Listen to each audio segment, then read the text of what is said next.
The 54th International Film Festival of India is just around the corner, and my pleasure to meet up with the Chief Executive Officer of the Entertainment Society of Goa, Ankita Mishra. Ma'am, thanks for joining us.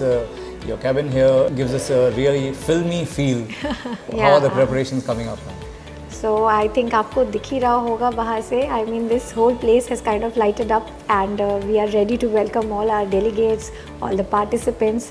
So I think the preparation is more or less towards its conclusion now. तो काफ़ी हद तक सब कुछ on track है, सब timely हो गया है.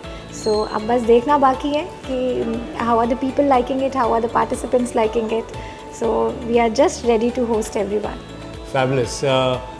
I won't ask ma'am about the details of the opening ceremony because that's a surprise coming up.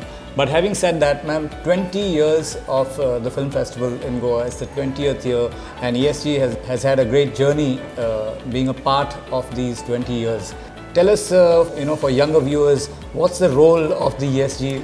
Yeah, so I keep saying that ESG and now, of course, NFDC, I think we are the backbone of IFFI, so to say. And 20 years in Goa, as you said, so Goa has kind of become it's a permanent destination of the International Film Festival of India. And so much so that IFFI has become synonymous with Goa now. And we have continued to evolve. So, all the support logistics that goes into the execution of the festival is provided by ESG, be it hospitality, be it decor, be it screening venues, and be it technological upgradation in terms of the bookings and stuff like that.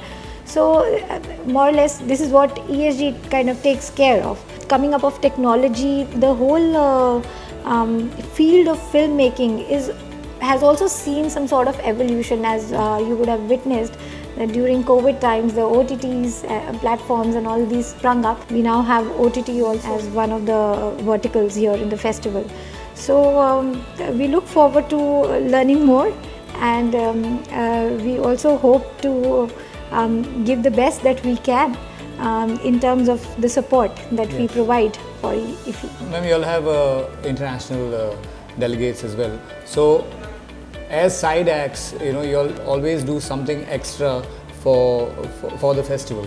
For example, you'll have small film screenings or local screenings as well. So can you tell us more about that as well? Yes. So other than what we have for the delegates in terms of the main venues, we are having Cine Mela.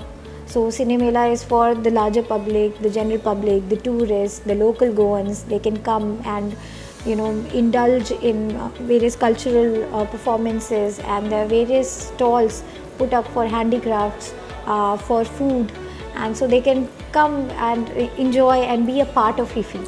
Other than that, we also have open air screenings. So we have 3 open air screening venues. One is Miramar Beach, another is Anjuna GTC Parking, and Ravindra Bhavan, Madgaon, of course.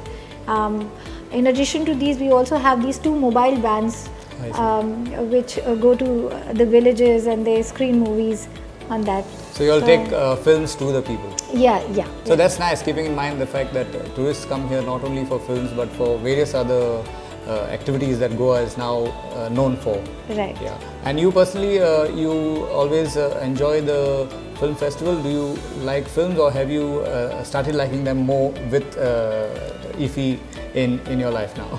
So I've always loved film.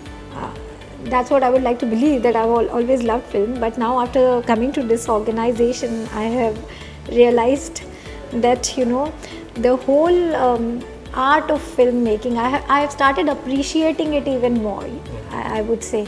So earlier it used to be only about the film, the actors, the actresses, but now I do respect the directors. I have started appreciating the art of cinematography and stuff like that, so which is even more deeper.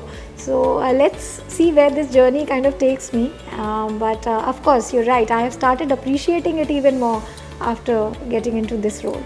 All right, for those of you who may not be aware, Madam Ankita is a person who is sort of doing a transition from Delhi to Goa. She did exemplary work during the COVID pandemic in Delhi, being the development commissioner there. But in Goa, she is the commissioner of excise and also holding additional charge as the chief executive officer of Entertainment Society of Goa. So it's not easy. So ma'am, tell us, how has your transition been from the capital of the country to the entertainment capital of the country? All the places have their own pros and cons. Delhi had its own beauty, and Goa is a different world altogether. There's so much culture, there's so much art, and then the scenic beauty, the beaches, and then your Western Ghats. So Goa has its own beauty, and of course, as you rightly mentioned, the transition as well. I was into a hardcore administrative job, from that to this one, which is, I keep telling my team also that this office, the ESG office, is more like a corporate setup. So I think I have thoroughly enjoyed each of my roles, both in Goa as well as Delhi, and this has only provided me with more learning opportunities to grow in my life as well as career. Thank you very much for joining us, and on behalf of Doordarshan India, wishing you and your team a very splendid and successful IFFI 2023. Thank you so much, and I welcome everybody who's watching me, all the participants of IFFI, to Goa, and I hope you have a great stay, and I hope you love the screening facilities that we have for you. Thank you so much. There you go, Ankita Mishra, the Chief Executive Officer of the Entertainment Society of Goa at IFFI 2023.